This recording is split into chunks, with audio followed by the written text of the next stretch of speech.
جهاد افغانستان، دفاع پاکستان او دفاع امریکای په باره کې د جنرال حمید ګل خبرې دي چې د مجاهدینو په باره کې کړي. حمید اردو کې دا دوه خبرې خو ډېرې زبردستې خبرې کړي. زه غواړم چې دا خبرې د تاسو ته په پښتو کې ترجمه کړم. یوه خبره ورسره خپله غاړه کړم.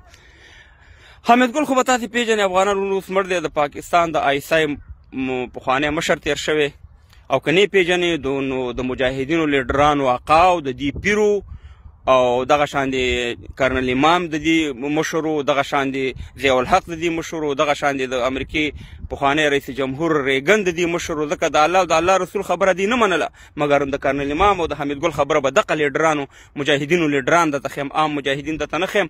او که په چا عام مجاهدینو دا خبره بده لګېږي نو راشي کرنل امام او حمید ګل ته جواب ورکوي.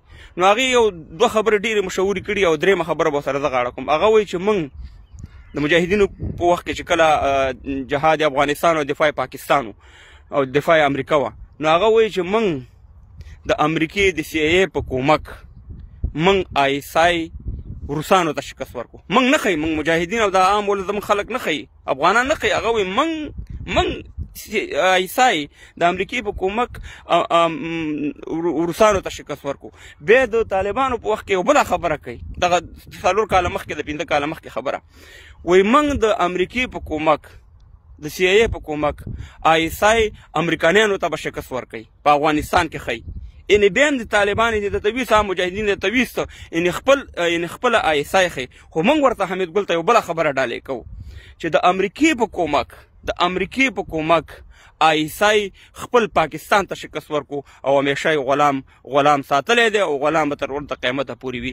صرف ازادي به د پاکستان کې صرف څوک بیا اخلي؟ دغه لر پښتانه بیا اخلي. ګنې تر اومه پورې به دا یو غلام هېواد وي، دا غلامو. نو دغه د دې د خبرې جواب دا دی چې د امریکې په کومک آی اس آی خپل آی اس آی او خپل پاکستان ته شکست ورکو او تر عمره غلام کو. په الله سپارمه دا ویډیو ډېره مشهوره ده، نو په اردو کې ورته ما په پښتو کې ترجمه کړه. तारीख बिल्कुल मुख्तलिफ है। हमारा जो हिस्टोरिकल एक्सपीरियंस है वो अफगानिस्तान से मुख्तलिफ है। हम कभी आज़ादी नहीं हुए, वो अफगान हमेशा आज़ाद रहे हैं। वहाँ दीन का एक बहुत जज्बा मौजूद है जिसके लिए वो लोग जान देने के लिए, मरने मारने के लिए तैयार हो जाते हैं। यहाँ ऐसी बात नहीं है। यहाँ हम